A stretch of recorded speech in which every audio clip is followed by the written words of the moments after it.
бившия градски транспорт, активите на бившия градски транспорт, така наречената надземна контактна мрежа, тъй като знаете,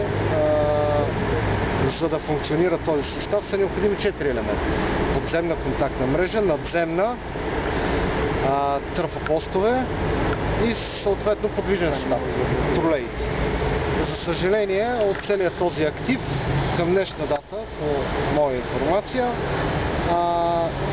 реално е останал само тази надземна контактна мрежа, която състоянието е категорично компрометирано. Вие сами виждате, знаете, редовно има скъсани проводници, редовно има инциденти. И с цел обезопасяването на живота и здравето на гражданите, а и съответно имуществото им, преминахме към демонтажа. Като метраж колко ще бъде премахнато?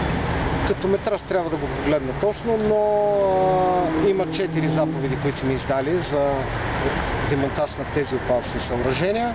В момента заповедта, която е в участъка от Коматевски възел по Христо Ботев, е в сила и незабавно започваме съответно демонтажа, тъй като смятаме, че не бива и час да се бавим, защото тежестта на тези елементи е изключително голяма.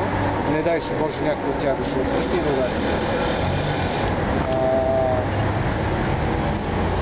Сами виждате, има организация на движението, смея да кажа, достатъчно добра. От 3 ленти на булеварда фирмата, която започва процедурата, използва само една за демонтиране, като двете остават свободни за движение, като тази организация на движение е съгласувана съответно с ОКТ и с КАП.